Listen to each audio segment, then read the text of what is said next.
like saying I war. They fight corruption, they break the law. Worry is better, you withdraw.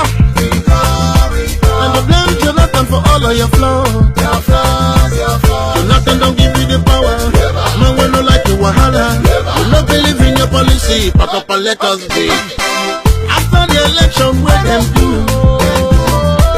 We still there wait to see the change.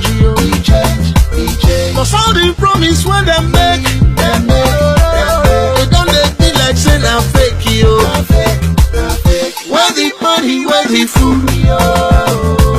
Nigerian people want improve. But since you come, now tears and pain, we don't tire to complain,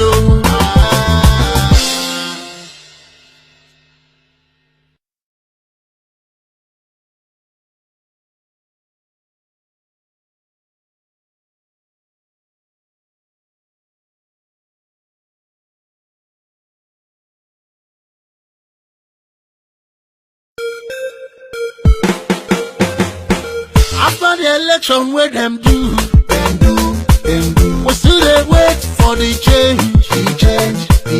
All the promise when they make, they don't be like saying I'm fake. Where the money, where the food? Cause everybody want improve. Since you come, now tears and pain, we don't tire to complain, see the bad way you've been do. You don't tear Nigeria into two. 97% and 5%. You know been talk like president. They rule Nigeria with sentiment. And take no office.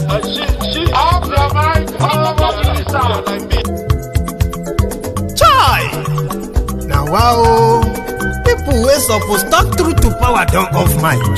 And if we talk, now 500,000 they go summer us, call them hate speech. But fear not, Maiyegun don't come. He go torchlight every corner, nooks and cranny of all these bad people where they spoil our country.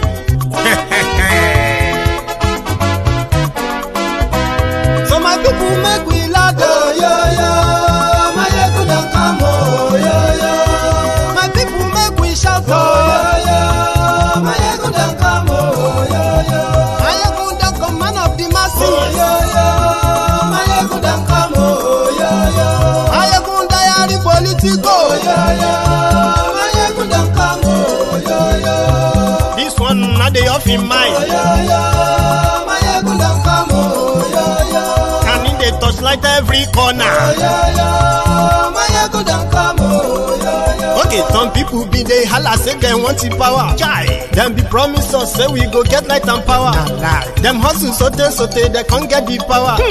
But now they know they do anything with the power. Sure. Every day, dollar just they get the higher power over naira. Still them talk say make we off mind. But thank God say Maiyegun don't come. So my people make you ladder, yo. Maiyegun don't come, yo. My people make we shout, Maiyegun don't come, Maiyegun don't come, man of the masses. Maiyegun don't come, Maiyegun diary Politico. Maiyegun don't come, this one not they off in mind. Maiyegun don't come, person where they do evil, no one make person talk. Them say that Maiyegun, that man too they talk. He too they talk. Say Maiyegun diary, he they hot like pepper. But every day then they take money in bulk. Poor man picking, they the street they hawk. Still them talk say make we no talk. But thank God say Maiyegun don't come. So my people make you laugh, yo. Maiyegun don't come, yo. My people make you shout, yo. Maiyegun don't come, yo. Man of the masses. Maiyegun don't come, Maiyegun diary Politico. Maiyegun don't come, this man not the off in mind. Maiyegun don't come,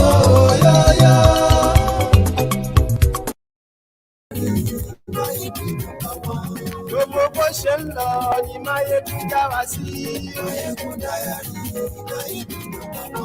Àṣírí ọ̀jẹ̀lú kì í kó níbẹ̀ o. Good morning to you, good afternoon to you, good evening to you from wherever you are watching from. And yes, this is Maiyegun live. Maiyegun Diary, Diary Politico. Godfatherism, kò sí lọ́rọ̀ Maiyegun. Friends, and tell them that Maiyegun today. Ẹ farabalẹ̀ ṣẹ́ o, kẹ́gbọ́rọ̀ lẹ́nu. Àní Maiyegun làwa mọ̀ o, làwa mọ̀ tójótójó.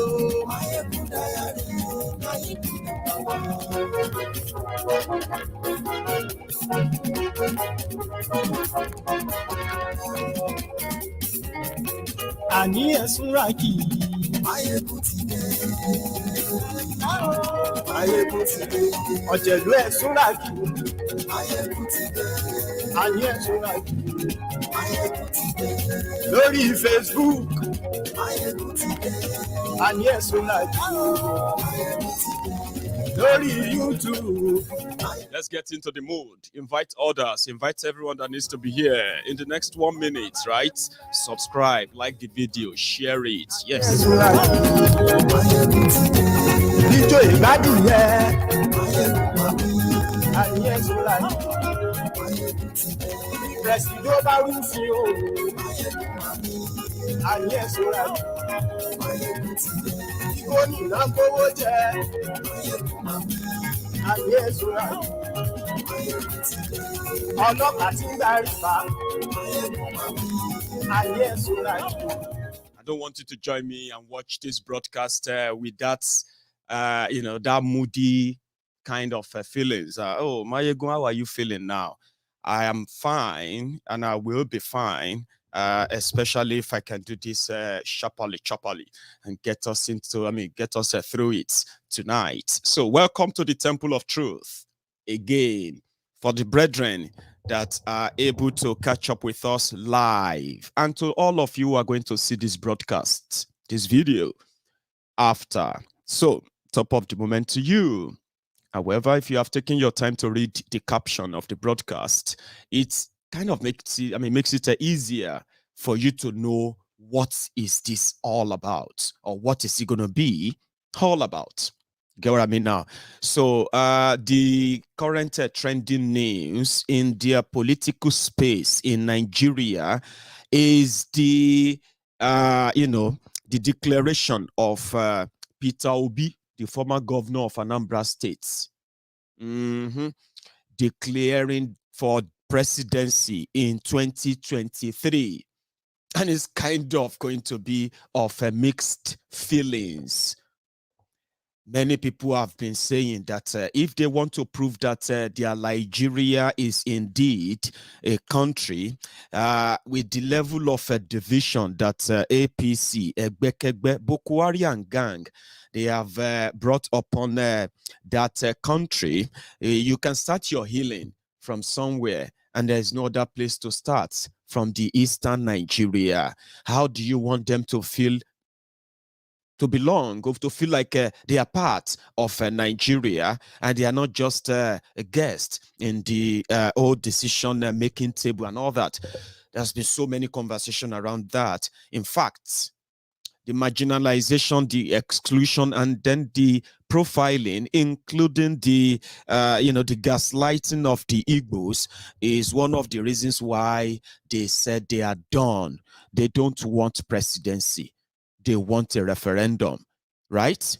However, the Igbos, an average Igbo man, average Igbo woman, an average Biafrans knows that it is only during this political abracadabra that they tend to play, tribe versus tribe, this and that. And in most cases, the Igbos always lost out. They make them get to be part of it, and at the same time to validate the process. So whatever then happened afterward, the Igbos ended up being the ones to be blamed in most cases. But this is now so different when one of them, which is Peter Obi, a one Nigeria. This is why I said it is a mixed feeling, okay? So if some said that if the leadership of Nigeria, if they want to get it right to start with, they just have to start electing or choosing leaders who are not with, choosing their leaders who have a real qualification, the wherewithal, what it takes, track record of delivering, rather than the leaders with religious, tribal, ethnic coloration. But that is when people want to sound politically correct. Of course, if you really want to lead a country, to greatness, you don't elect or you don't choose leadership or leaders just because of where they come from or the type of religion they belong to or the class they belong to, all that, right? Not just that. There are there are better qualifications that all of these are completely irrelevant if you really want to choose leadership, and leadership that will take a country to the greater heights. But is that what it is in Nigeria?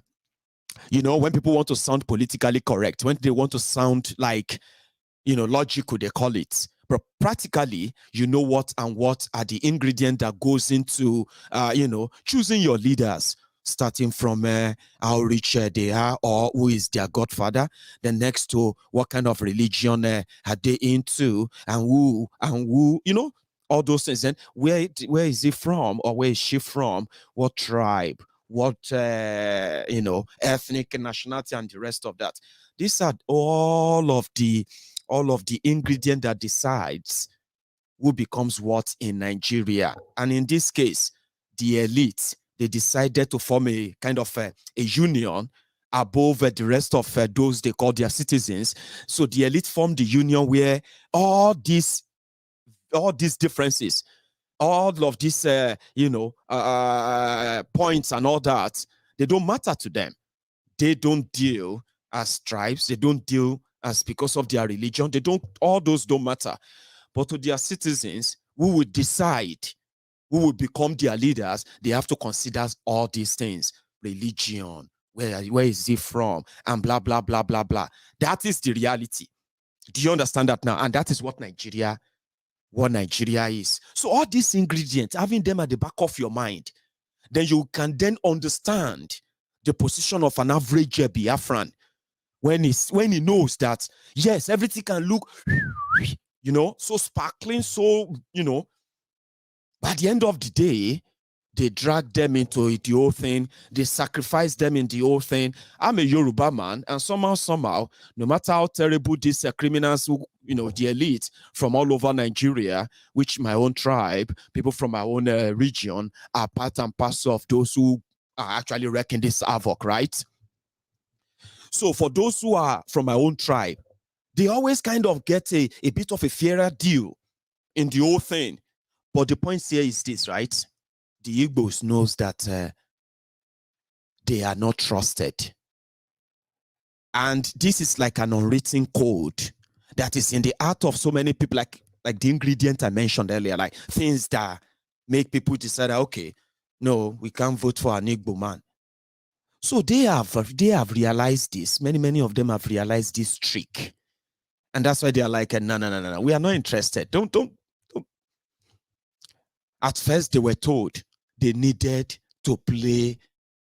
Let's start from here. I think this is where it's going to make sense.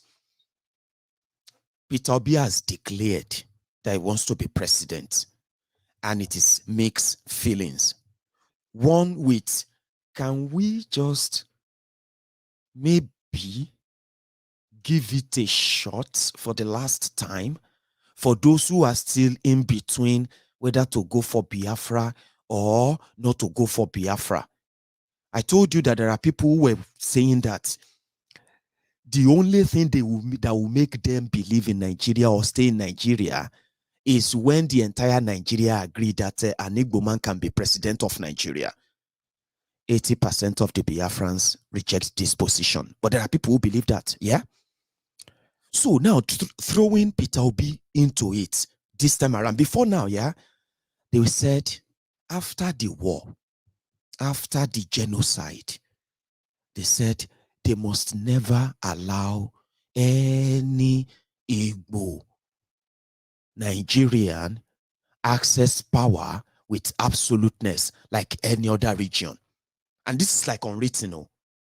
And just like that, military, police, politics, political system, everything, right? They managed to get them so close in order to make it look like, yeah, at least you are part of it now. Maybe you became Senate president. At least, didn't you become minister? Didn't you do this and that, right?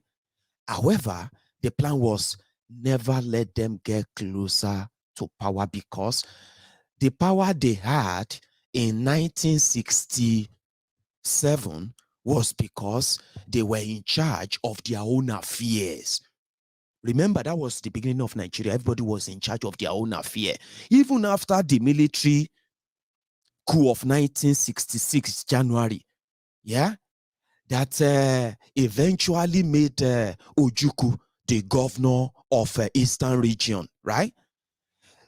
Authority, including the police or the military and all of that in that part, were pretty much like under the control of the people of that region from 1960, even before 1960. So to them, that was like how close, how powerful, and how much like, how much room that gave the Biafrans to push for Biafra back then.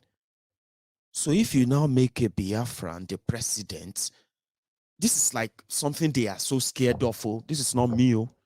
And I told you, it's pretty much unwritten. And when you ask yourself, every time they are discussing about who can be the president of Nigeria, who cannot be president of Nigeria, blah, blah, blah, blah, blah, you will see that their reactions to an Igbo president is always a different conversation entirely. Because somehow, the fear is there. If an Igbo man become president, is going to release more economic power to the Igbo people, right? And then once they have more economic power in the sense that an Igbo president knows the economic advantage of opening up of the Eastern region, opening up their seaport, opening up their own, just everything they have to do in the West, doing it in the East. This to them can get them so close to Biafra. So because of this, many now felt, they know that they never trusted them to that point that they will allow them to. So they don't want to validate anything. So what they did, they tell them back then after the war, they said they needed to show more that they are not going to break away from Nigeria. Listen to this. So you have to show to us that you are not going to break away from Nigeria before you can be trusted with inclusion in the administration and wherever of this country. Like I told you, it is unwritten. But an average Igbo politician, Igbo man, Igbo businessman and woman, even an average Biafran, everybody knows this, is unwritten.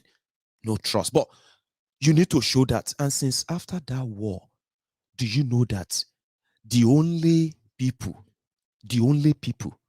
who have, after the war, despite all the suspicion here and there, when they now said no winner, no victor, no vanquish, right? The only people who have believed in Nigeria, despite what happened, though, are the Igbo people. And how do I mean? What do I mean by that? After the war, you will think the Igbo people, the Biafrans, they are never going to have anything to do with the rest of Nigeria. Their investment, their money, they will just stay back in their place. That something like that would have made all of you believe that, see, since after the war, they don't even go anywhere. You will barely see them anywhere. They are not even part of this Nigeria. That is why we can't trust them. How can you trust people who have never shown that they are part of Nigeria after the war? How can you trust them with power? Do you understand that? But the only people who have been everywhere, even after the genocide, have been the Igbo people. You see all this northern Nigeria everywhere. Igbo businessmen and women who are running the economy, running the So they have still been the only people who believe so much in Nigeria. What did they get back? Every time the political class, the criminals, military, religious, politicians and the rest of them, every time they have run into any kind of they've run the country into any kind of trouble. Do you know who will take the piece on? Igbo people. When somebody draws a cartoon of Prophet Muhammad sallallahu alaihi wasallam in Denmark, or far away Denmark, their fellow Nigerians in northern Nigeria, Kano, they are looking for a maker, they are looking for Yebushi, they are looking for Uche shop, they are looking for Mama Nkeshi's business everywhere to burn down and kill. And then you are still pretty much like, we don't trust them. They say it openly. I'm just repeating what you all know. You all know this. I'm a Yoruba man. Majority of my viewers are Yorubas. Do you understand? And this is an open prejudice. Now, all of this is just to let you know about the facade or the facade, or what's it called? The fraud called Nigeria. They are put up an appearance, but underneath, it is it's completely disjointed.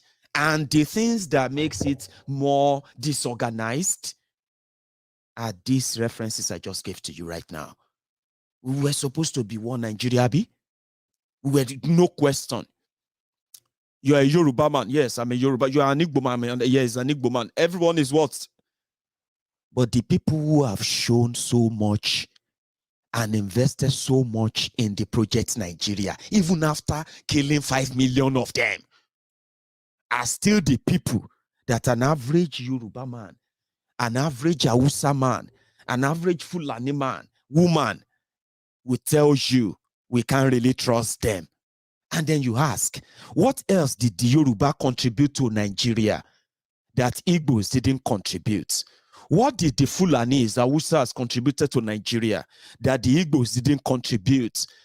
And what did we contribute that make us to end the trust and say a Yoruba man can say he wants to be president? Nobody will say much other than, is he a thief? Where does he belong to? Which religion? You see, all of us get our own prejudices against us ourselves. But you can all agree that whenever they say you need 5/10 to pass this entrance, as the rest of Nigeria, when an Igbo man or a Biafran get to that door, they will tell you it has to be 10/10. There is no 9/10. If you can't do 10/10, then you are not qualified. Have you not noticed that? That is the textbook definition of a disjointed country. And politically, the conversation is around that. Because they said the Igbos needed, I think it's pronounced as facade. You know me, I'm a Yoruba man, so don't blame me. Okay? Sometimes some words, you pronounce them as they are written, and then you go back again and you'll be like, what's the difference? Facade, there be facade, but it's actually facade, by the way. So for the sake of the kids, we'll probably have a better time in picking our diction, as they say. So make you a manager more. Anyone where I remember I could pronounce that right. No, I'm okay. That's not for me.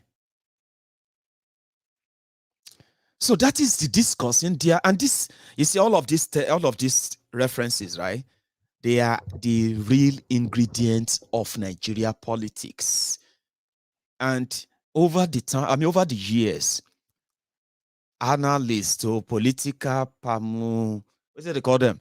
Political analysts and the rest of them, they have tried to see if they could analyze in a clearer, understandable form, right, the concept of Nigeria politics, and then the ways of the Nigerian politicians, and what really moves them, what motivates them, that eventually all that motivates them that are so contrary to anything that is related to nation building. So there's nothing that has to do with people, building the nation. No, their politics, their policies, the things that decide or dictate their politics or their policies are from the irrelevant ingredient of, like I mentioned, the tribe, religion.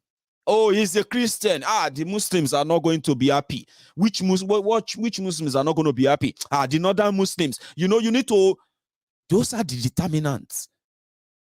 But the people who control this demography of who decide what and what, they are the elite who have weaponized all this, all these irrelevant, references, so to say. So they said maybe if they became vice president, and as they become vice president, so they can succeed the president and be president, that's a lie. The concept of them politicians now coming to say they want to integrate the Igbos into Nigeria politics so that Nigeria can accept them is what I call is what I call an abusive relationship that is taken too far. Do you understand that now? So, mixed feelings. Peter Obi for president. I know many of you are going to take your positions for so many reasons. I can't read all your minds, but I can help you to understand that if you drive, should I say no?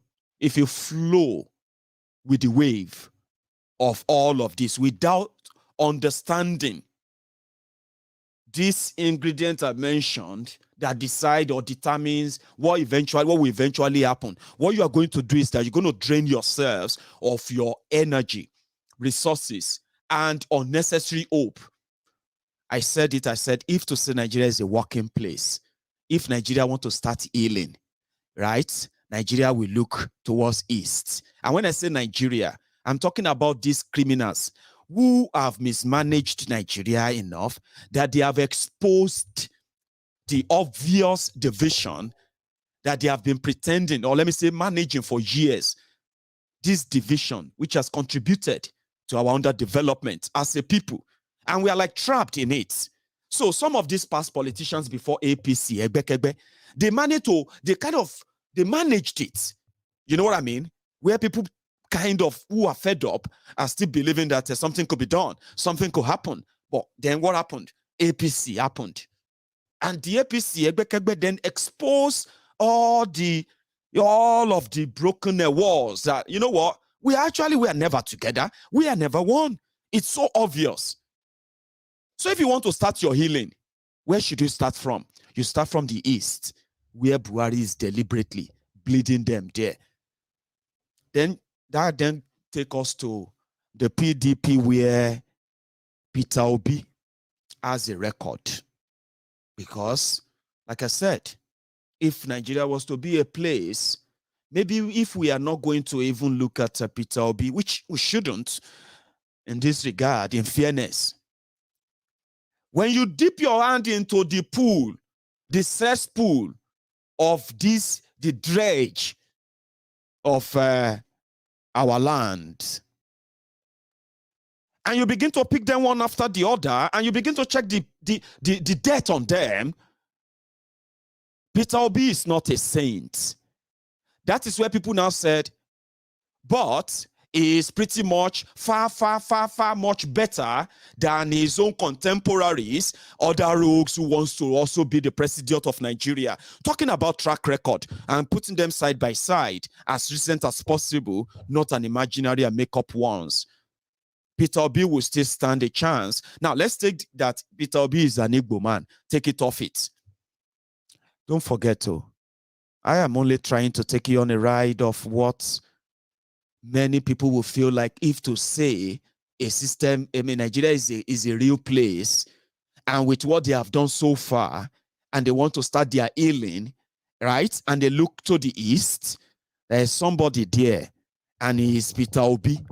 He is not a saint, but from his own public record, which we all always use, public record of all these rogues, or how do you think we started calling them rogues, criminals? It's because of their public records, okay?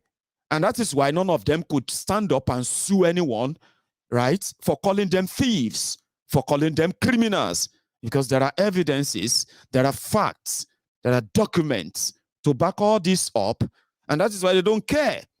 But in this regard, when you now put them side by side, their public record, Peter Obi still managed to stand that out. I mean, stand there out of them all.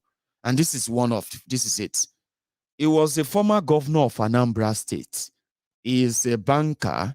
According to his record, he's an investment banker, a businessman, which all other businesses he's associated with are currently, well, they are businesses that runs in Nigeria, outside Nigeria. Many of them, they say, a Google will actually do you a great deal of help to know how much of Peter Obi's businesses and all that, including Peter Obi's tax safe haven, where he's keeping his money in order to avoid paying tax in Nigeria. All of these are the moral one. But when you talk about the public record, he was a governor for 8 years. And public record showed that he was the only governor who left a seat of power of Anambra State after 8 years, and he left over $450 million in a bank account for the state, which is Anambra State's money. He is also the same guy that they said left over 70 billion naira in the same Anambra State cover. But 8 years after he left power, another person who took over from him, Willie Obiano. Willie Obiano is the immediate governor of Anambra State. Willie, they said Willie stole over 70 billion naira. One, they said Willie ran Anambra State aground, and they are now in the debt of over 300 billion naira. And they said when Willie was leaving, Willie left 300 million naira. So you can compare public record indeed. So this is where the Peter Obi is now in the picture. But there is PDP shark water that are actually going to stop him. Do you understand that now?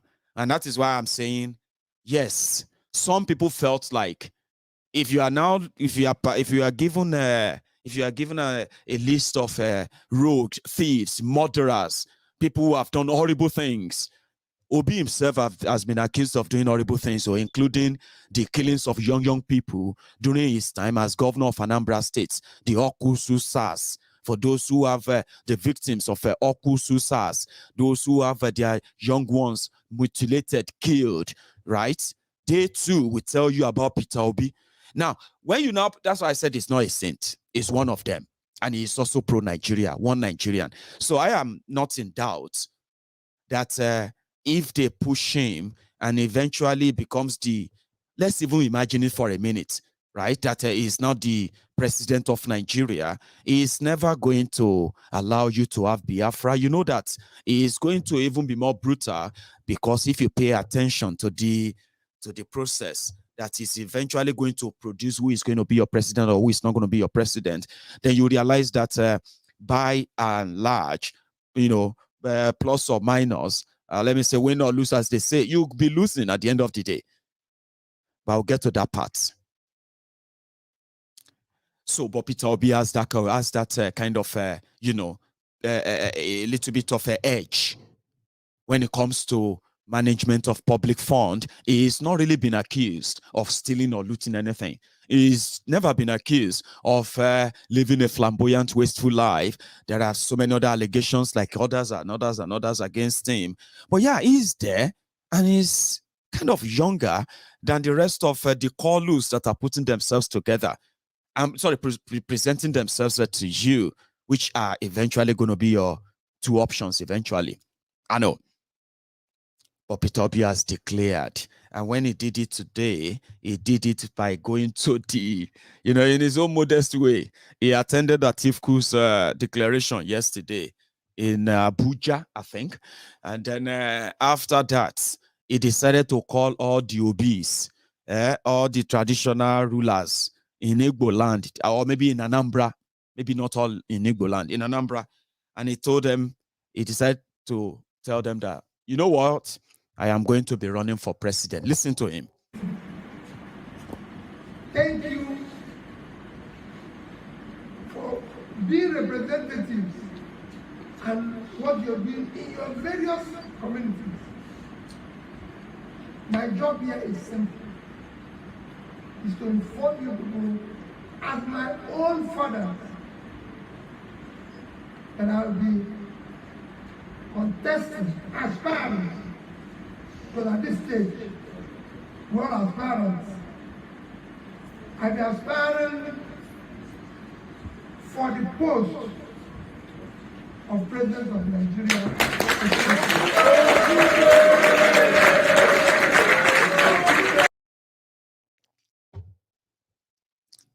So he decided to go and consult with his, his fathers and all of that. That's the drill. So that is when everybody now said, okay, it's declared. So he's going to be facing Atifku. And you remember Atifku himself was yesterday, he was also basking in his own euphoria of, I'm coming to help you. You all ask me to come and help you. So I'm coming to help you. And I'm going to take care, not just myself, including all of you, the Biafrans, and bringing unity, one Nigeria. Ladies and gentlemen, brothers and sisters, East, West, North, and South, the moment that we have all been waiting for, the ultimate declaration of all time, by the presidential aspirant, His Excellency Atiku Abubakar, MA, GCON Waziri Adamawa. Please, a round of applause. I have listened to your brave voices. I admire you greatly for choosing hope over despair. In the face of the worst division in the history of this country, you believe this country can still unite. In the face of economic hardship, you believe prosperity is coming. In the face of the worst insecurity, you believe peace is possible. I also share in your own optimism. You and I know that Nigeria is in dire need of visionary leadership. Our fundamental principles and purpose as a nation have never been challenged as it is today. Since the Civil War, the unity of Nigeria has never been threatened as it is today. Nigerians are losing hope in the oneness of this country. My fellow Nigerians, I am the unifier.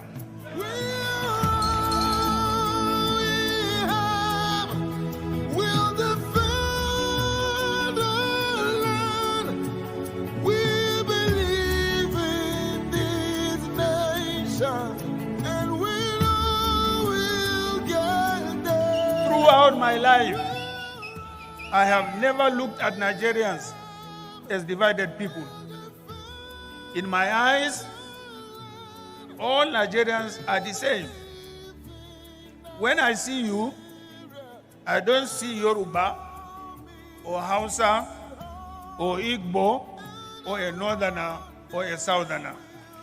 When I see you, I only see a Nigerian, and I expect the best from you as I extend my best to you.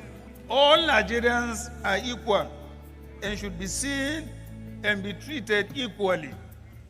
There is no unity without justice and fairness. That is why I will deliver leadership of justice and fairness. We need a new kind of leadership that will steer us to a positive path. In 2023, we want a president who has ideas on how to fix Nigeria. We want a president who understands several calls and encouragements from you to contest again. I have listened to your brave voices. Beyond the words coming out of your mouths, I could imagine your frustrations, yet you are hopeful. I admire you greatly for choosing hope over despair. In 2023, we want a president who has ideas on how to fix Nigeria. I have no doubt in my mind that we as Nigerians can do it. We have done it in 1993. We can do it in 2023. We have got the opportunity to serve again for additional 4 years. And Nigerians will know the difference.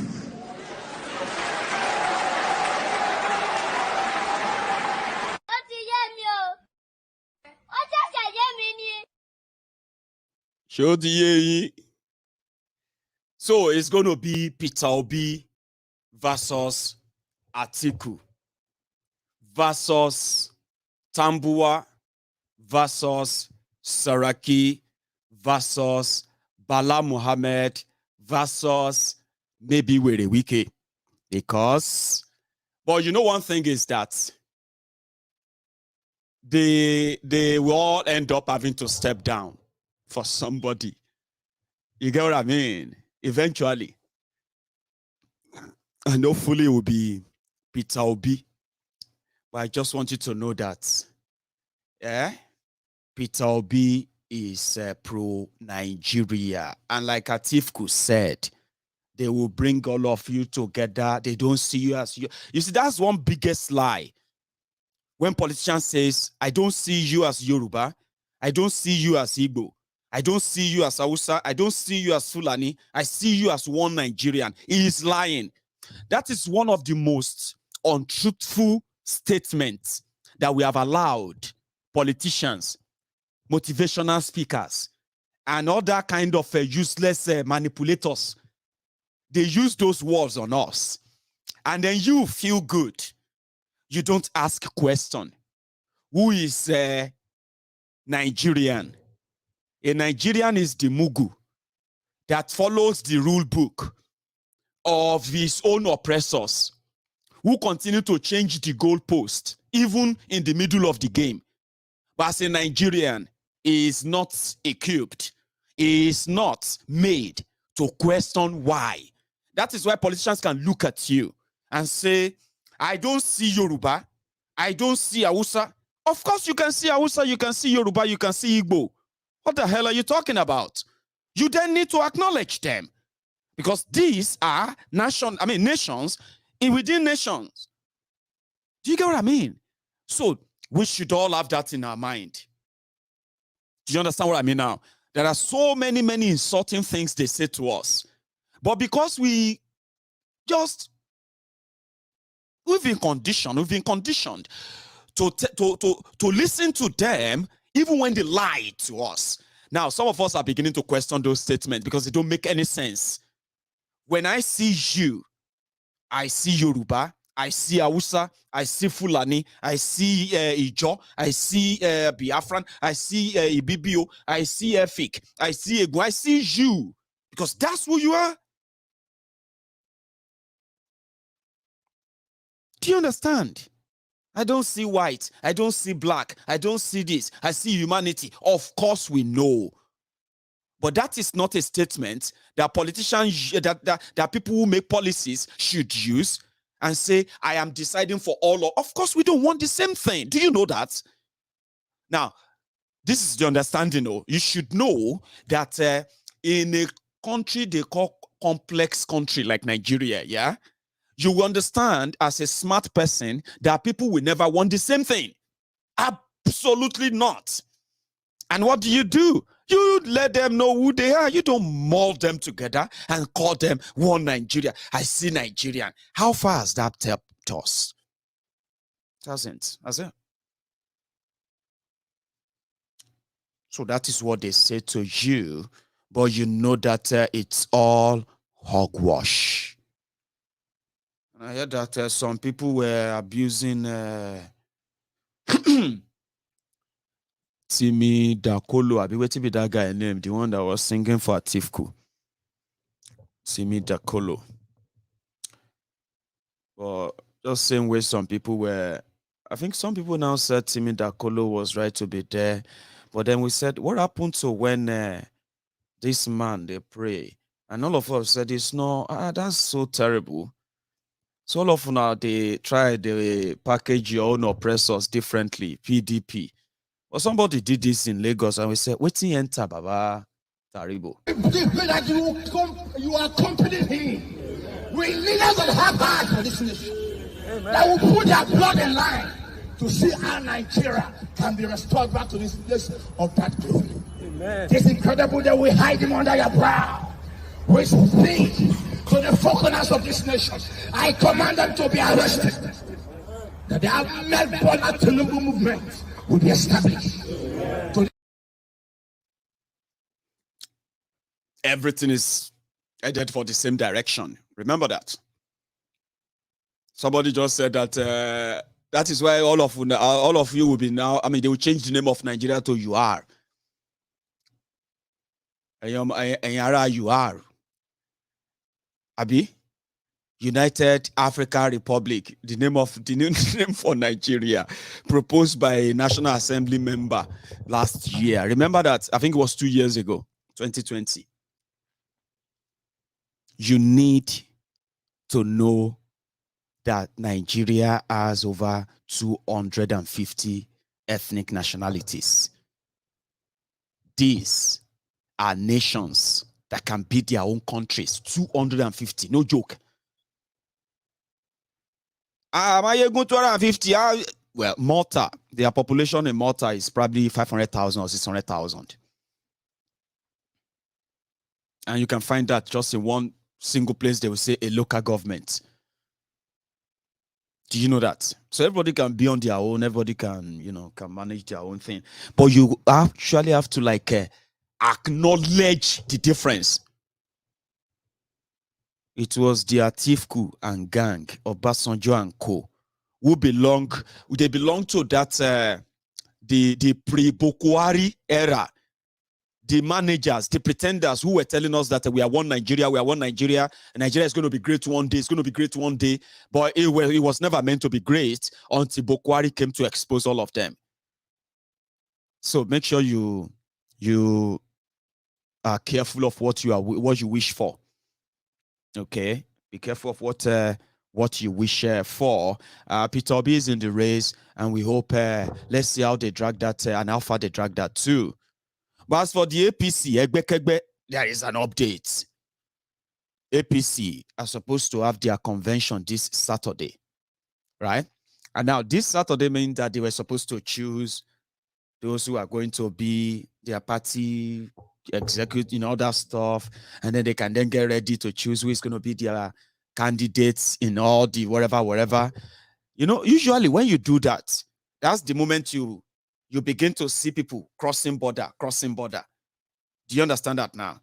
So, and you know that Malamu and gang, it is their turn, the CPC controlling that APC. Now, they are not going to have a convention like many people were preparing. Convention is that delegates will go and vote. They will bribe some people to, no, there's no delegates anymore. They are just going to do what they call consensus, a list written inside the asshole rock where Malamu is the de facto president. Remember that. So Bokwari is now going for Abdullahi Adamu, and I think he's a senator or something. That old guy, the former governor of was he the former governor of Kogi? That old guy.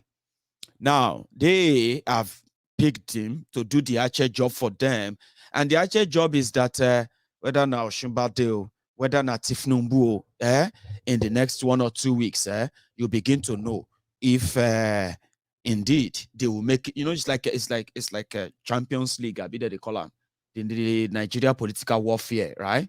So you see if they are going to make it to June. Now you're about to find out, because all those who were like pro-Tifnumbu, who were angling to take strategic positions inside the APC, what they now did is that they said, oh, they have taken notes. You know, Tifnumbu has sent names. This one's this camp, that camp. Okay. So meanwhile, majority of them who were like the real guys they wanted to send into their APC ESCO, they have already fenced them out now. So on Saturday, everybody will now hear the name of those Bokwari and Malamu have now approved as the party executive for APC. Now they will now mandate, this is like North Korea, they will now mandate them that nobody must leave the party. Now dear Tifnumbu could come be in between and say, okay, should I stay? Should I move? All of this is just weeks, just few weeks away. So that you see what I told you then, that even when they say Naswaga this or Naswaga that, whatever they want to say for now, whatever name they want to call those who disagree or who don't want to be part of the whole charade, yeah? Just what we have on our part, on our side is time. We have what is called time. The difference between here and there is T. And if you take the T out, it means a time. So which means whatever dream that make them feels like it is not worthy for the Yorubas to demand for something better, a better one than whatever they are being promised. The freedom, the comfort of the political office that's also strangulate and snuff life out of the people they claim to be leading or representing. Do you get what I mean now? So whatever they are promising them, right? Look around you. The time is so close for majority of them to now say, you know what? Let's say this Nigeria a failed place. Forget it. We should join them. Especially, you see those our brothers and sisters who have been telling us that this whole thing is going to be BLLB. Tinubu is their last hope. Some of them are already building their hope around Oshibade, Ikene Shatabandu now. You know what I mean? So even within their rank, yeah, it is a battle that they probably will find a way to just extinguish themselves in a way. So when they do all of that, you see those ones who are laughing, then Yoruba Nation, Yoruba, they are, who are mocking you. They will be asking you, how have you been doing it? Where can we join? What can we do? Because once the Tifnumbu and the rest couldn't make it far, maybe if he managed to make it far, I don't know. But I'm just trying to prepare you that we need to give them time. It's about to go down. Again, Jonathan's name don't the ring bell again inside the ass old Rocco. Like, you need to be on standby. You need to stay on standby. It's getting down. It's getting there now. We don't know. Maybe this Peter Obi thing is going to swing everything. And since it's all about winner takes it all, Jonathan name don't they pop up again, and like as usual, Oshimbade, Tifnumbu and the rest, they don't they move to the second base again. You see, all of this, they are not our own making. So I am only telling you the dynamism. I mean, the dynamism and then the fraudulent nature, unpredictability of Nigeria's politics, whereby you should never be dragged or sucked into it to the point that you begin to now analyze and build some sort of expectation on them, right? That's why I'm sharing this with you. So we know where this is going to end, but we know that it will have to play itself out. And the fallout of that is going to be as they are decamping here and there. All of us in the, the self-determination advocacy, and then a better deal for the Yoruba people in this contraption called Nigeria. We should be waiting in the wing to take them in. Hostility is theirs, not ours. Peace and tranquility is ours. Give that to them. The hope that they really need is the hope of their own country, so to say. You get what I mean now? And you need to be open in order for you to let them in. If you don't get open enough, or you are not really getting ready, and you're like, you see, or getting ready to mock them like they have been doing, you are likely never going to win them over easily. But this time, they will be running over. They will be running over to you and say, what can we do? Now we believe Nigeria is not going to work. Not that they believe that Nigeria will work, but their fake belief is because what if their person that they are building that imaginary hope on, what if that person become president? But like we have done so far, it is not about who become your president or whatever. It is what become of you, in furtherance of this imbalance, impoverished arrangement or contraption, so to say, right? How do you think you can survive another 4 years, another 8 years, another 10 years of experimentation? Because that is what this is all about. Let's see if somebody else become president, and then you see everything will be fine. Oh, let us experiment it. Oh yeah, let's experiment it. Boom, 4 years. So you have to consider all of that before you get sucked into the idea. Do you understand what I mean? And that is why people like us will always be waiting in the wing, because we know where it is all going to end. And then we are not just going to wait in the wing this time around. Just wait. No, we're not going to just wait. We are also going to go out hunting by telling them, not like waiting till it happens only, by telling them that they don't have to wait till it happens. They should have an idea of where it's going to end. And if the end is never going to be in their favor or in their interest, yeah, Yoruba nation, Biafra now. All these are welcome ideas that you can sell to them, that you believed in, right? So we are not just going to wait anymore. We are going to go out there. We're going to flaunt it on their faces as well. That's what the politicians, that's what they do, right? They repeat, they pick, they wash, they rinse, they dry, and then, it gets dirty again, and they do that again and again and again every 4 years.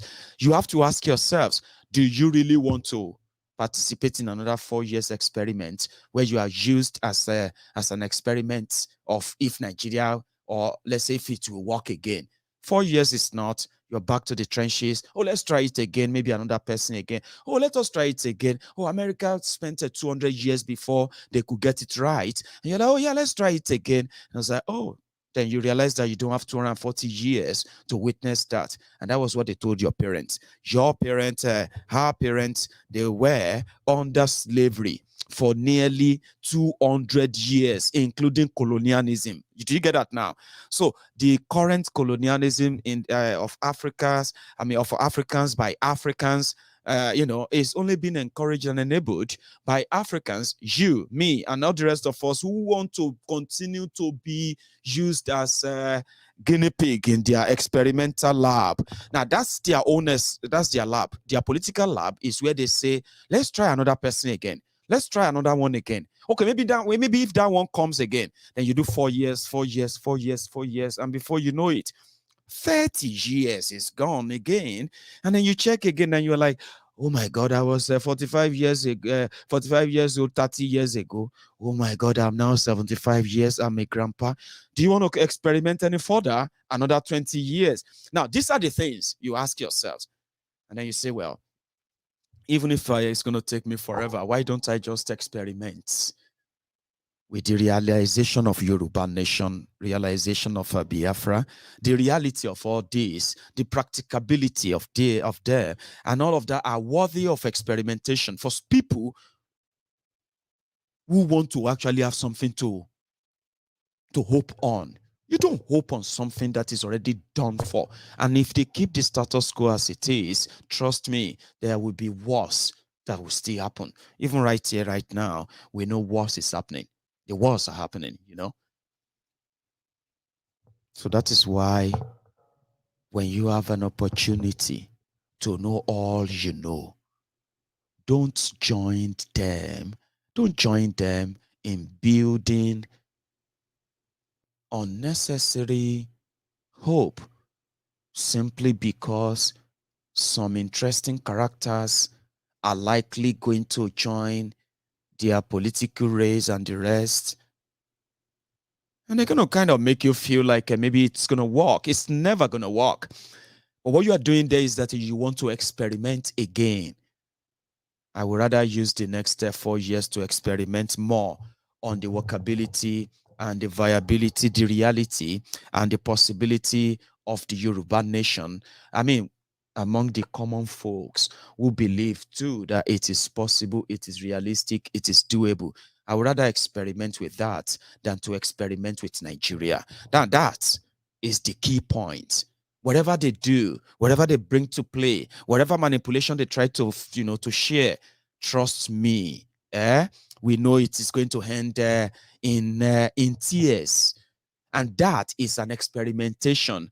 And the result of that is not just that it ends in tears, more people become poorer, and then these few greedy criminals become richer, and then there's, a lot of people getting killed. It's not just, it's deeper. People get killed for it, for just experimenting with if Nigeria will work again.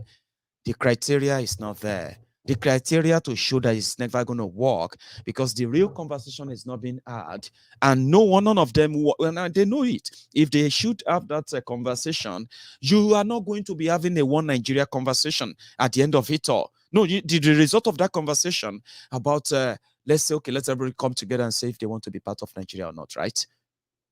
The result of that conversation is never going to come back and say, yes, we want to be. Never. And that's why they are avoiding it, and they are projecting a possibility of a unifier, a messiah, somebody that is probably like, acceptable by all and all of that, and then everything is going to be fine. No, it doesn't work that way. It's never worked that way. It will never work that way. And rather than experiment with them, because that's what you're going to do, let's experiment for another 4 years. Oh, he's an Igbo president. Oh, he's a Yoruba president. Oh, he's a Southerner. Oh, he's this and that. Oh, he's a Christian. Oh, he's a Muslim. Blah, blah, blah, blah, things that makes you feel cool, right? They're just going to be, as always, a mirage, a facade.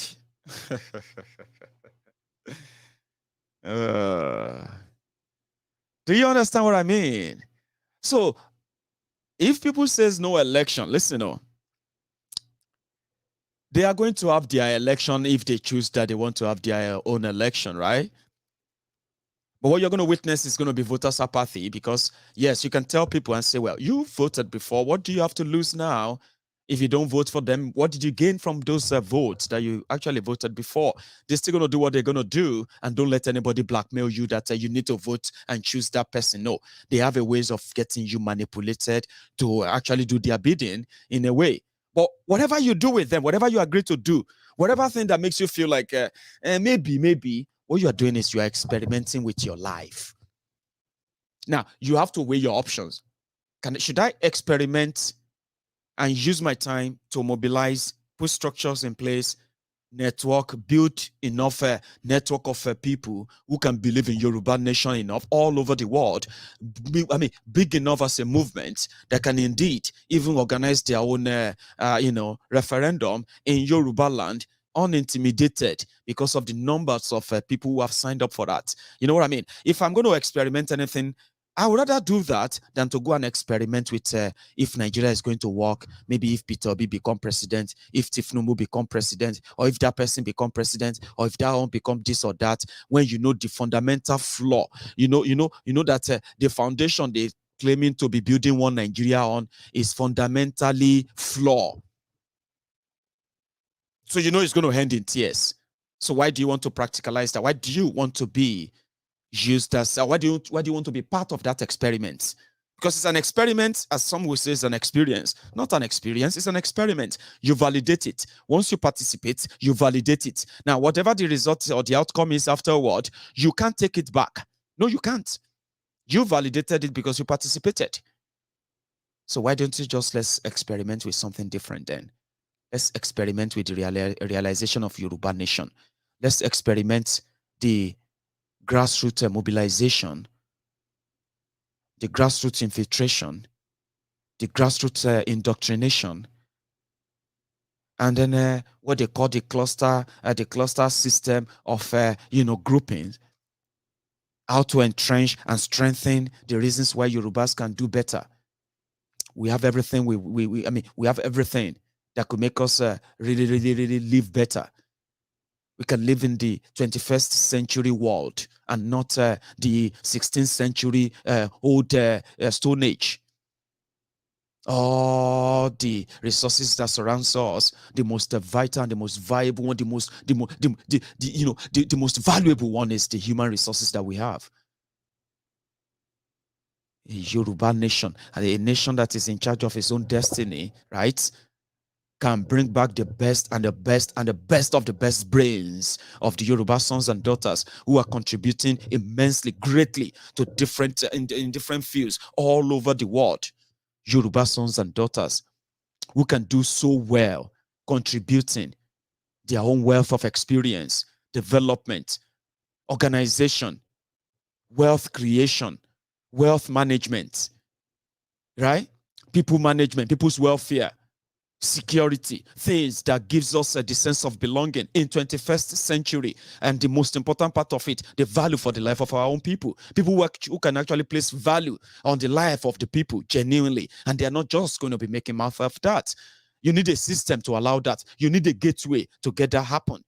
Now, we need the people to understand that Yorubas who are going to return back to Yoruba land should return back to Yoruba land for the benefit of the Yoruba land. But you know who is putting the roadblock on their way? The Nigeria. Yoruba's association with Nigeria has denied us this opportunity of winning back the brain drain, because that's what Nigeria did to us. Nigeria gave us, as Yoruba people, Nigeria made us, Nigeria gave us what is called brain drain. The best of us are mostly outside Nigeria. Of course they are. And you can see what they have what they have managed to achieve, how there and right back in Nigeria, back in Yoruba land, you can only read about them. And when they come back home, they look around, they see their people, they see our people helpless. They want to help, but they know that with Nigeria involved, it is eventually never going to get to you. And that has been the problem for decades. Now, the resources that we have is not just the gold, the oil,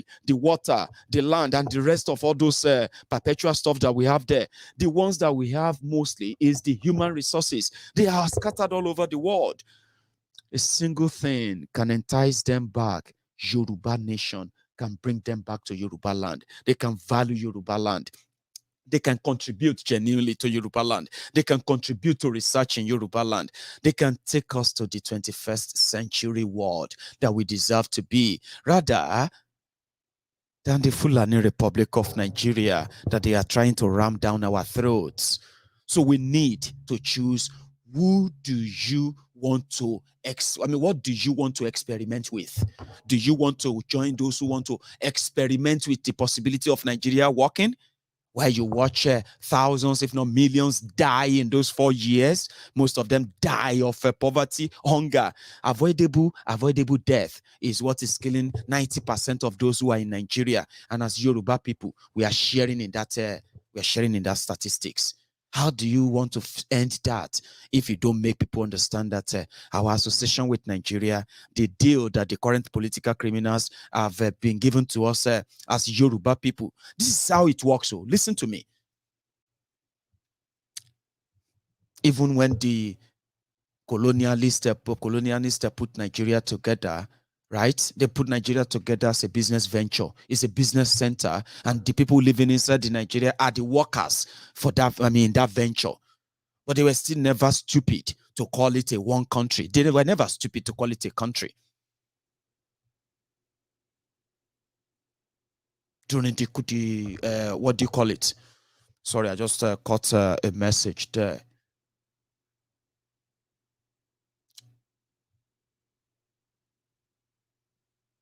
Thank you very much. Anyway, I will just leave that anyway. So we were never won by any means, right? Now, if we are allowed to handle our own affair as it used to be, Nigeria should be a project like that, something like as a Yoruba man, when you go into a room and they say, this room, we want to discuss Nigeria. It is like a project, right? So me, as a Yoruba man, you, as a Biafran, you, as a Igbo man, and wherever you come from, you are representing stakeholders in that project, which means when they start talking about the proceed from that project, from that business center, Nigeria, you have to negotiate what is best for your people. You don't go there and do one Nigeria, fake one Nigeria lie. You are there as a representative of the business stakeholders, because Nigeria is a business center. That's what was put together. But politicians went there and they remember true that Nigeria is a business center. But they are not representing any stakeholders. They were representing themselves. So whatever deal they get is good enough, as long as they're going to be the one to share it. I want to be minister. Okay, yeah, take it. What happened to the resources they are taking from your people? I don't care about the resources, Jerry. So if I be minister, how much are you going to pay me? We're going to pay you 10 million naira. We're going to pay you 50 million naira every month. That's fine. But they are generating so amount of money from Yoruba land, and the money is not. We don't have a good schools. We don't have good hospitals. We don't have good roads. Our youth have no jobs. Now we don't have security. This and that. No. Nigeria is a big country. We are dealing with so many problems from all over Nigeria. That's something a Yoruba representative will be saying. Then you know that it's not representing you. When a Yoruba man, because it's part of the old deal there, who is supposed to be speaking for the Yoruba people, then he will start telling you, Nigeria is a big country. There's so many problems we are trying to deal with. So I say, why don't we have electricity in Yoruba land? You know, Nigeria is the big. What's your business with Nigeria as a Yoruba representative? Because they sold the idea to them that there is, once you say you are Nigeria, you don't represent anybody. And you saying you are Nigeria, nobody's representing you. So what do they get for you as Yoruba people? They gave us the terrible deal. Terrible deals that makes our people poorer. No job, no this, no that. Even when they are milking to even develop the resources in Yoruba land for the sake of Yoruba people, Nigeria won't let them do that. You know why? Because it is not supposed to be so. In Nigeria will steal it, sell it, then they will share the money, and they will tell you that Nigeria is a big place. Because you have to share the poverty. They share the money, they share the loot and all of that. But you share the misery, you share the poverty, you share the agony. So that is where these disjointed parties. So if you are now saying you want to hope on anything they put forward, because they're going to put a lot of trash before you, trust me. Oh, you're going to read a lot. Oh, man. And like I said yesterday, your brothers, your sisters are going to come up against you and say, shut up. You don't know what you are talking about. They say, but we want Biafra. They say, do you think Biafra is easy? Peter Obi is going to bring Biafra. Atiku is going to be Biafra. All of these things are going to be thrown at you. And some of you are going to cower. You're probably going to be like, oh, then you're going to hope on them. So what you are going to do when you do that, what you are doing is this. You are experimenting with them for another 4 years, hoping maybe what they are going to tell you now, what they are telling you is going to happen, which is never going to happen. Now you can wait for another 4 years. Do you want to do that? Or you will rather experiment with something that is valuable enough that if you really experiment with it, if you pay attention to it, if you key into it, if you contribute to it, if you walk the talk about it, if you make and build networks of like minds, you are likely going to be more rewarded than the hopeless one, which is always happening every 4 years. The hopeless one that they are going to flaunt at you. The fake ones that they do every 4 years, repeat again and again and again, telling you they are going to make your life better when you know they won't. And you'll be back to the trenches again. Anyway, I thought I should drop those few lines before I leave tonight. But wherever you choose, even our brother Omoyele Showore, will, I don't know, is also doing is to help them validate whatever is going to happen. He knows the old trick, he knows the whole thing is rigged and all of that. But Showore, like he said, he will be running. And I actually picked something up. So even if you are running away from all of this, and you are one Nigeria, okay, and you believe that you want to build up too, I think Showore is also close by bet, just like Peter Obi, Kingsley Mohalu, and so many other people who are likely going to make a difference. They are not going to be so even anywhere close. Would it? The time has come to fight for what is right. We must take a stand to claim back what is ours. Our mumu don't do, our mumu don't do. Sorrow. So, show is also about to hit the road, okay? And they are going to also, I mean, he's also running in 2023. So in all of this, I have chosen to experiment with the possibility and reality or reality of Yoruba nation. I want to join those who wants to add flesh, life to that struggle, make it a bigger movement than it is, and make it obvious in the next couple of weeks and going on to a couple of months as we proceed. So as they are distracting our people with their 2023 jargons, we will also be, flaunting the message of hope, the one that is more realistic when it becomes, when it happens, than the bogus, bogus castle in the air that Nigeria politicians are going to be building, or they are building for them. So I'll choose that. And finally, I want to quickly say a big thank you to my friends once again on MaiyegunsDiary Politico. We decided that we're going to continue with this fundraiser that we are doing until we meet our target of £50,000. And I think now that we are coming to the end of the month again, okay, it will be ideal if we begin to chip in our, our widow's mite. I don't know if I should call it that, just to remind you. But if you begin to feel like, Maiyegun, you know what, let us close it down, right? I will come here and I will shut it down. But for now, I haven't been asked to shut it down. So I am asking us that the link is there, right there in the comment section. It's tagged at the comment at the top of the comment. You can use it anytime. The PayPal is also still very much open, and you can see that on your screen as well. PayPal means paypal.me/Diaspora Radio UK. So you can use that too for those who have actually made contribution in the past and they want to do it again. We need to go further. We've been stagnant, and this morning I got a message, and that message is from the fundraiser as well. All right, and it was from the Ekiti Dallas group. It was quite interesting with that name of the donor. They said, we solidly supported the purpose of this fundraising and hope the aspiration of our united front for self-determination will come to fruition soon. So Ekiti Dallas group, thank you. They actually went there and they jumped the donation by £380. So it's currently on the website, on our link. So I'm going to tell you one or two things about our planned Yoruba Rescue Fund, something I think you will be glad to hear about.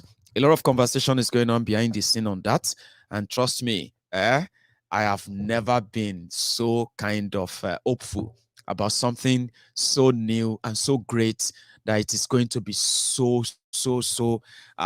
massive in a way. So and that is the Yoruba Rescue Fund. However, we are beginning to think about the name too, because there's some bigger picture here. It's not just about the fund, it is also going to be a platform to also connect the Yorubas and Yorubas worldwide, get a bit of back end contacts where we can reach out to you. You know what I mean? You can sign up with your mobile number. You can sign up with your email, just the regular, sign up detail. So what we are looking at is that, you don't just go there to make contribution when we set up the Yoruba Rescue Fund. But quickly, let me say something on this. So yeah, I decided to share the screen with you. Ekiti Dallas Group, thank you. And among those who also responded in the last 24 hours, the Olubumi Samuel as well, thank you. There's an anonymous 20 hours ago. There's also another anonymous about 1 day or a day ago. So thank you so much to all of you who have continued to make that link lively. But Ekiti Dallas Group, thank you. That was the one that came in before I came live. So the idea and the concept of right, the link is in the comments, please, if you want to use it. So it's right there in the comment section, okay? So the idea of the Yoruba Fund, Yoruba Rescue Fund, any other name we want to give to it, is just an idea of a centralized fundraiser platform honed by the Yoruba Nation movement, which is to say all of the groups and Yoruba, as long as you are, whether you are in Nigeria or you are outside Nigeria, where you have your organizations who are doing everything, raising awareness, raising funds, organizing rallies, protests, seminars, and lectures, and all what have you, in the name of Yoruba Nation, right? So this platform is going to be your central point where we can all meet. And when we meet, we will be able to actually donate on our own platform, not like this, not like Give, Send, Go, okay? So on our own standard platform where you can subscribe to the newsletter about Yoruba Nation. So what does that mean? Let me start from the scratch idea behind it. Yoruba Nation movement requires great funding, and that funding must be very, very, very well protected enough that it is safe and accessible anytime that they want the funding, right? So we then came up with the idea of an independent platform like Yoruba Rescue Fund, okay? Now, on that platform, right, you can sign up. In fact, you will be advised to sign up from all over the world, where you can use your mobile number or email address, something you can take a message on. Email address will be ideal. Now, when you sign up, you put your location. Oh, I'm based in the US. I'm based in California, US. Oh, I'm based in New York. Oh, I'm based in Canada. I'm currently living in Saudi. You know what I mean? You'll be able to do that. The reason for that is this, so that every other person who has joined the Yoruba Rescue Fund platform, they will be able to know other Yorubas who are interested in the Yoruba Nation, self-determination movement. So you'll be able to reach yourselves in your different cities and all of that. That's not the only way you can meet others, but it's quite an easy way to meet other people from all over the world. Now, the platform will now serve as a means of reaching almost all the Yorubas worldwide. Okay, so if you sign up there, for example, you will receive a regular newsletter.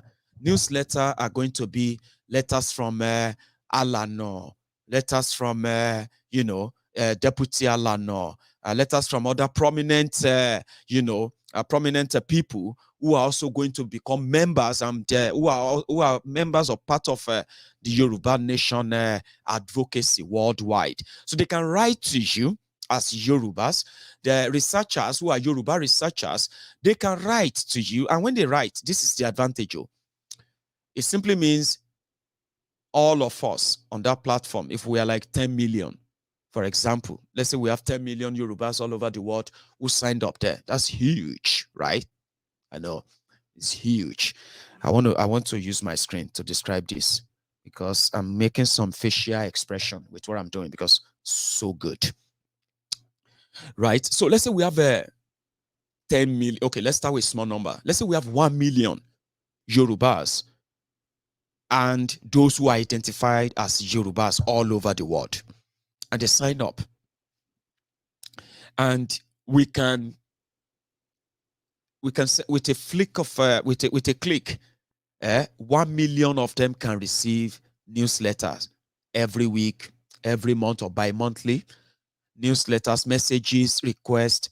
They can receive the emails. You will receive the emails, the messages regularly, which will also include updates about what they are doing when they are doing them, upcoming events, mobilizations like, oh, this newsletter goes to all the Yorubas in Canada. If you receive this email, please forward it to other Yorubas you know and tell them to sign up as well.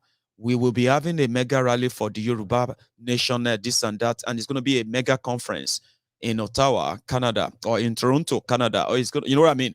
So that newsletter goes to all. If we have let's say 5,000 or 10,000 Yorubas who have signed up in Canada, these 5,000 and their families, they are aware now that it's going to be a big conference of Yorubas in Canada. They're going to tell all their friends too. They're going to tell their colleagues. They're going to invite them. That newsletter can keep them up to date. And before you know it, thousands of Yorubas and their friends and families, they can always take over any location you want them to go to. Now, that platform will serve for that as well, okay? And the most important, the most important part of the reason why we're putting it together, none of the idea behind the Yoruba nation can be executed without funding, all right?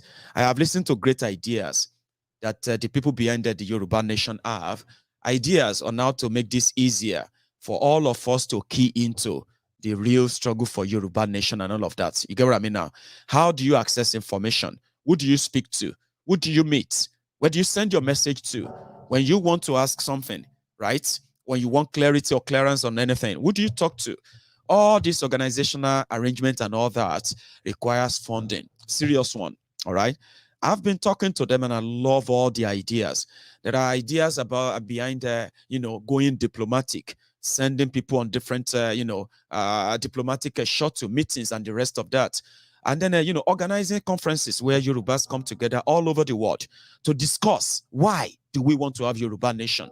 When you have all this going on all over the world, and you increase the optimism and enthusiasm of the people about the subject matter, Yoruba nation, then you get more and more people interested. They begin to ask questions. They begin to attend your seminars. They are Yorubas, of course, but Nigeria has done so much damages on them that they can't believe it until they see or they touch it or they reference it enough. And you need to give them that.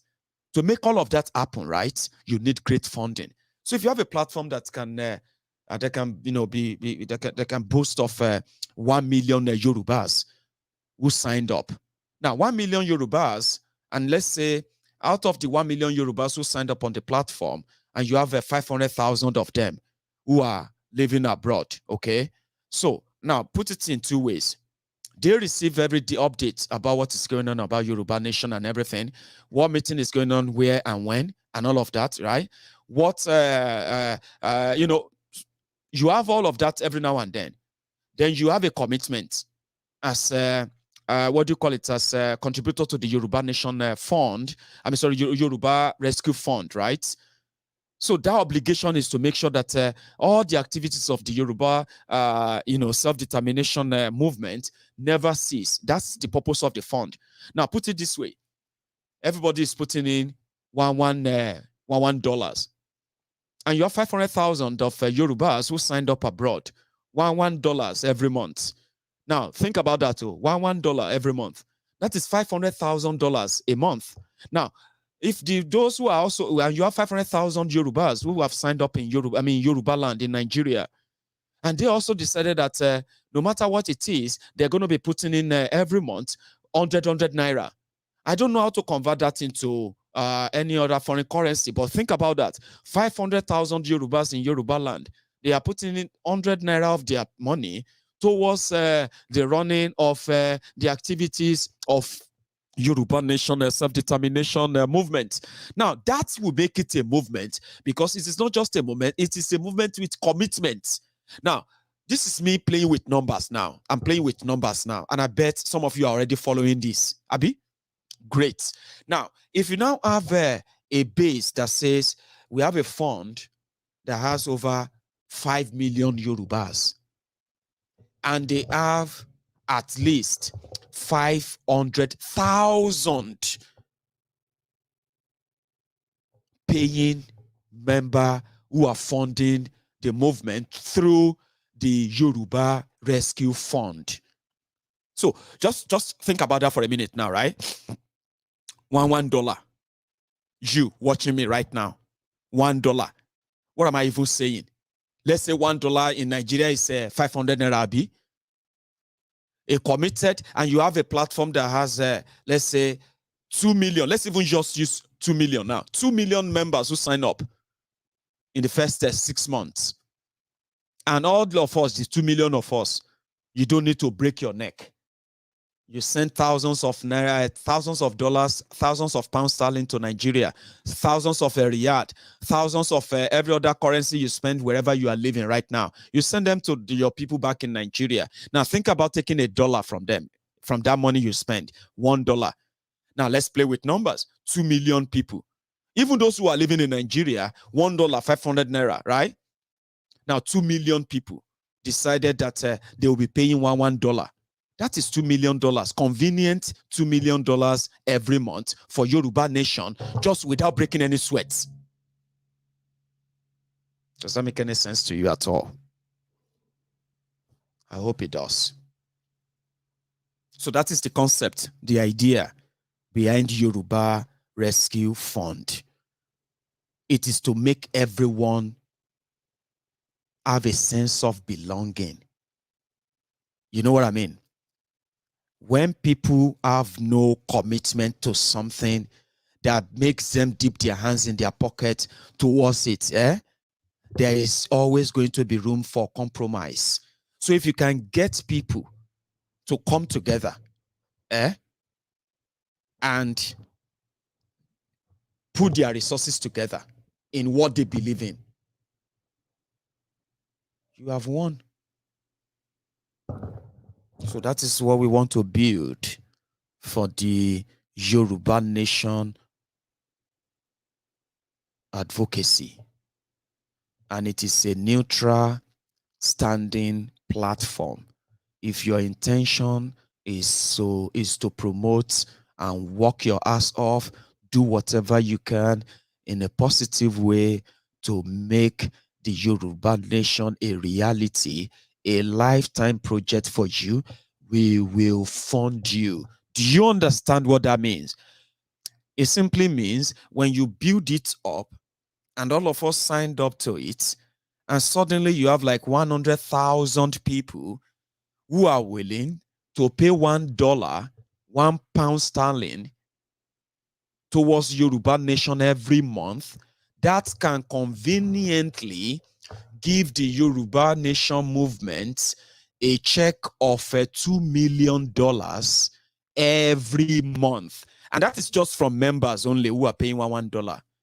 What about those who want to donate? We are building the platform to allow you to also make a personal donation towards the Yoruba Nation struggle. What does that mean? Of course, you've signed up. You are already paying $1. That's so small from what you want to pay. You can then just flip it and make a donation. I want to pay $5,000. I want to contribute $50,000. The platform will take every dollar you want to give. And every penny of it will be as safe as the Gibraltar Rock, as they say. I don't know if there's anything like that, but I just know say something stronger. They say not Gibraltar. So this is the idea behind Yoruba Rescue Fund. But some people are now saying, Yoruba Rescue Fund, rescue. Because I'm already talking to the developer, I'm talking to the expert, I'm talking to the IT guys who are developing these things, guys. I spoke to him today. Honestly speaking, I said, guy, you know what? I can't wait to have you on the line when I'm speaking to Professor Banji Akintoye, Professor Wale Adeniran. So when I'm talking to them and some other people who also talk to me behind the scene, the brain behind this whole thing, before you can say Maiyegun is the face of it. I'm just the face of it. But there are many, many people working behind the scene. And I just feel so kind of so happy. I just feel so, I can imagine it. I'm beginning to feel like, yes, so that I can tour the world. I can tour the world and talk about Yoruba nation without fear of anything. You know what I mean? Yes, a stable funding. That's the platform we are building. And then from what we have, it may take us up to another 6 weeks before we are going to deliver the platform. So what do you think?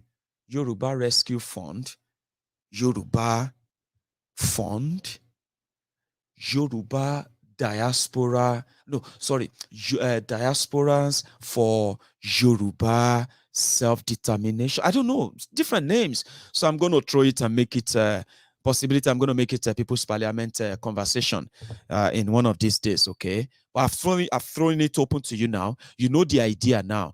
Now, you see, the final thing about it is that when all of this now come together, you know, you all heard Professor Banjo Akintoye when he said that, you know, Maiyegun should make this happen, and eventually Maiyegun is going to be the first official governor general of Yoruba Nation Fund, and you can even say the first governor general.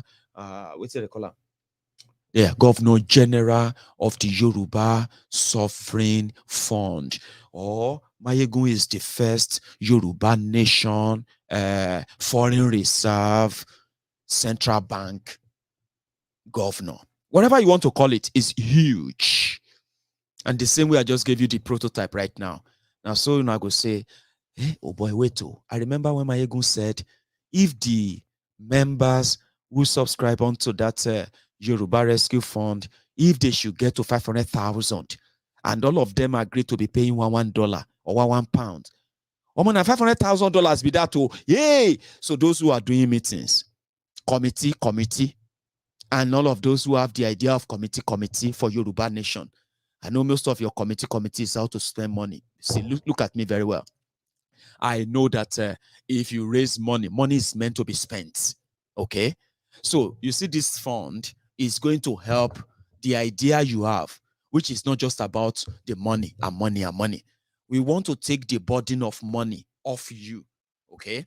So there's no point in going into any unnecessary rivalry and what have you. You have no idea of what we are building. And therefore, that your idea of your committee doesn't make any sense to us. Do you understand that now? But your committee can work when you probably put together a real plan of how and what direction Yoruba Nation can go, scrutinize them so that when you get funding, you can easily pursue those ideas. Don't go about and start looking for, Maiyegun said, once they build the platform, they can make up to $2 million every month for Yoruba Nation. Yes, I said it, but that doesn't mean that your committee is going to now start thinking, $2 million. We must also now, no, Alaye, Esa, calm down. You should start racking your brain, trying to see, you see all those ideas you have been having about how Yoruba Nation is going to be, how this is going to be, how that is going to be. You should start putting them together and fine-tuning them so that when you have access to funding, you can bring them to life. That's it. So our ideas are noble and our ideas are straightforward and our ideas are just to set a template. How this is going to work out at the end of the day, right, is left to how all of us embrace it, because we must embrace it. We must own it. We must envision it. We must live it. We must, you have to live in it before you can even, you know what I mean, before you can make it happen. Well, however it goes at the end of the day, just remember that we will choose our own experiments, and I choose this, and I hope you choose same. Thank you so much, everyone, for your time. I'm not going to be able to take calls. There is something that came up, and I need to attend to that as well. I hope I'll be able to do same to take calls tomorrow, and then we can possibly talk even further. Choose your battle, and then, or let me say, choose your poison better. So we will choose to fight for self-determination. And thank you so much, every one of you. You can still like the video before you go. All right, share it if you haven't. Subscribe if you haven't as well. And I'm going to see you some other time. Until then, good evening and good night to you all.